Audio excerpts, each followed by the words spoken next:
Oil black on the ground from under the motor as Darby looked between his feet, trying to see if he had just blown an oil line. Looking underneath, a hole through bottom of oil pan, poured out till gone. His hitchhiker, who had been with him on the wild run from Alabama to Seattle in 52 hours, thanks to some legal yellow jacket speeders from the counters, coffee, and the excitement of finally taking off on the trip to write his great American novel. Darby had been driving as fast as he could down steep mountains across the northern highways to dodge the big mountains in the middle. From Kansas, driving up to Colorado, bump, bump, bump. Every concrete section bounces the nearly empty bus's front and back axles enough to bouch coffee out of a cup if you were over the axle.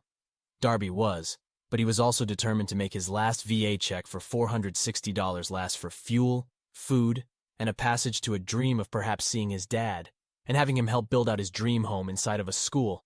Better than the Partridge Family. He had watched Live That Life on TV. It looked like a great way to write, and travel, and get jobs along the way, and he had a plan as all kids can. The hitchhiker with the glass eye, a smaller guy who said he was landing in Vietnam on a jungle runway when they got ambushed. The early years in Nam, he said, when he was shot up and luckily on the plane as it limped away, most all of the others, but 3 survived of the platoon. Darby thought Troy was a good guy, down on his luck as he heard stories on the long drive from when he picked him up as he turned in Iowa to go west of IH-35. Troy told of his parents being killed in a head-on crash while driving a K-car, and the dump truck that had crossed landed fully loaded, killed them instantly.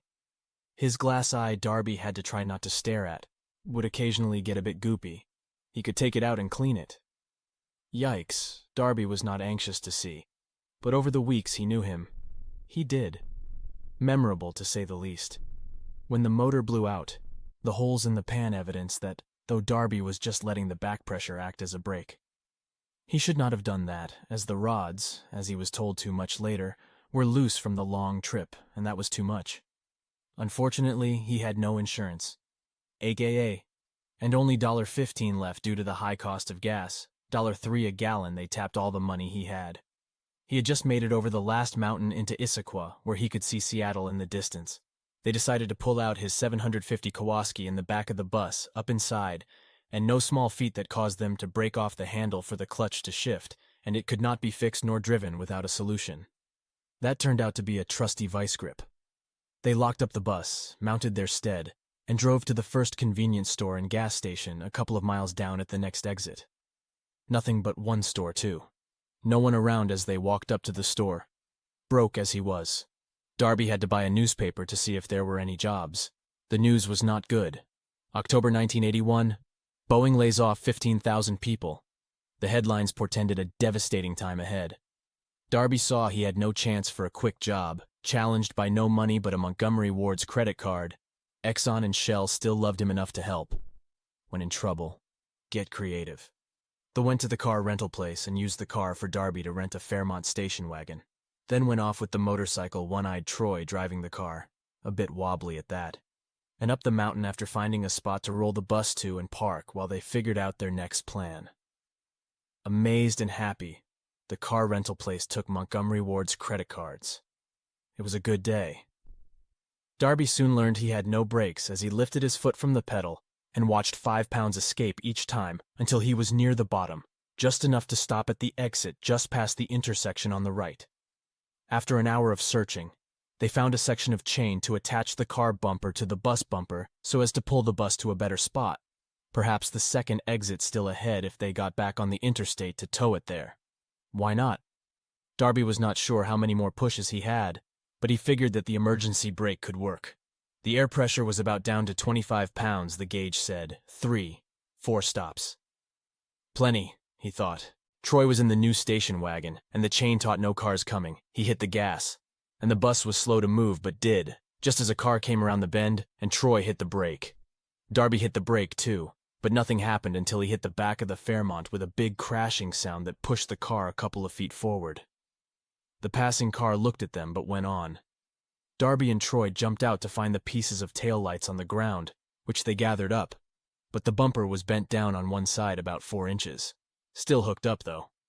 They got back in and went for it again, making it through the intersection and building up speed to 50 miles per hour, when Darby, who was trying to keep the bus in one lane due to not having power steering, caused 5 inches of free play in the steering. He was going back and forth a bit when the car pulled over to the shoulder as they slowed down. Darby jumped out when they stopped in a hurry to find out why Troy stopped, while Troy was trying to figure out why Darby had the brakes on. They soon learned that the brakes engaged when Darby was charging them up by running the motor, using the standard transmission to turn the crankcase that was connected to the air pump for the brake system. He learned to keep it under 50 pounds after he released them by dropping the pressure. Thinking he knew 5 pounds per push, 25 pounds is the bottom, as in no brakes, he had it figured out, and they were back on the road on their way up to 50 again. As the sign for 1-2 mile to exit came up, Darby, watching for cops, knowing he was in the no-no zone in a few ways, suddenly noticed that Troy's elbows were flying in the air through the back and side window. He was steering crazily, then suddenly he went sideways, chained to the front of the bus with just enough extra that the Fairmont swung full sideways. 4 tires smoking as Darby and the bus came to a stop without being able to get on the shoulder because the car was sideways across like 90 degrees pointing to the field. Darby freaked out, but Troy was out of the car and off to the field, white as a ghost, his one eye so wide that the glass was nearly popping out as he looked about with the other one, glad to be alive. The car had not flipped, and he was not getting back in as Darby screamed they had to do something fast. Troy was doing something, thanking God to be alive. At 25, he was on a great adventure. Sure to succeed, he kept saying as he read the mantra carved into the top of the table in the bus to eat at and talk. Patience, tolerance, and persistence, it read, routed in and covered with resin to remind Darby daily of his shortcomings to monitor. Darby jumped into the idling car, smoked the tires going back and forth until he had enough slack to get the car off, repositioned, chained, and pulled to the side himself, though Troy agreed to hit the brake when Darby had pulled the bus out of traffic. No cops still, and Darby was saying thanks to God for other reasons than Troy, who still was white. It took a half hour to convince him to get back in the car, go slow, and just get to the exit, 1-2 mile away, around the corner, and on that small road they had checked out for a short bit. That road turned out to go back to the exit ramp they had started at with rich people's ranchettes, gates, and no place to stop until they neared the end, where it had many trees as the road turned, dropping 150 feet in tight curves with drop-offs they soon discovered before proceeding. Troy said no. He would not pull him or drive the bus, but they had to at least get to the bottom where there was an open field with an abandoned farmhouse he might park at while working on the bus. They pushed the bus up to the edge with the front bumper of the car. The dents on the car were hardly detectable, they agreed. Then, with 4 pumps left without lifting the last, Darby rolled over the crest to see if he could weave his way to the bottom, which he did to both of their amazement and pride. Once parked, they headed back to a house to see if they could find the owner of the house next door, looking vacant, a big 2-story house. As Darby went up and knocked on the front door, anxious to learn if they had lucked out on a great place, no one answered.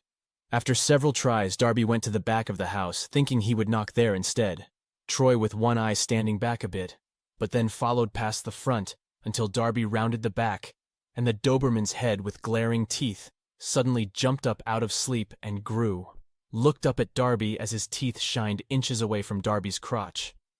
Troy backed up carefully, not saying a word, as Darby breathed in deep, saying to himself, stay calm, uttering, "That's a good boy, yes, good boy." His lips stopped quivering, and the dog relaxed as if it was okay. He put his hand out, fingers in, just a friendly fist to sniff. He seemed friendly. "I am just going to knock, okay?" Darby said as if he had a new friend. As his knuckles hit the house, the groan instantly came back, teeth shining, and Darby did not knock a second time but talked gently again, then backed away to come again another day, or at least later that day. They went back and got the motorcycle with the vice grip shifter and returned. Later that owner showed up, and Darby got to meet the old man from the Catholic church, who said it would be okay to park and stay by the house that had a well in the ground he might pull buckets of water from. After a very hard day, they pulled the bus with chain back into the field up by the house. Darby had a new home, temporary, a one-eyed friend, and the old man let him use the house restroom as well as some of the many things stored for their big church sales.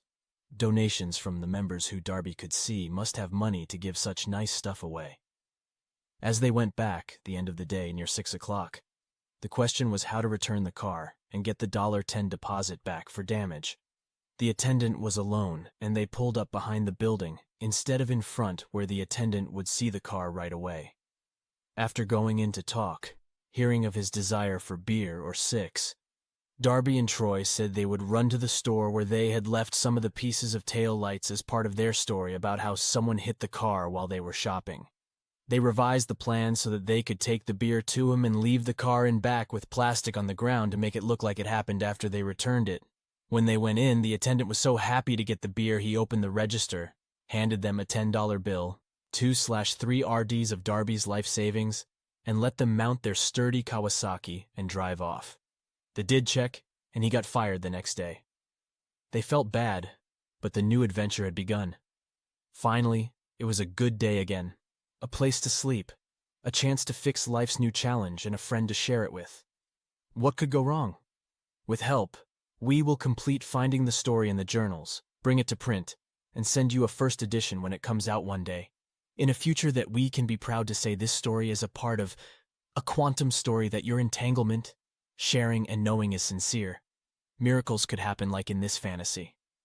Please consider a paid subscription for the benefits to us, you, and perhaps others who will get to read of the trials and tribulation Darby went through to leave you with this story.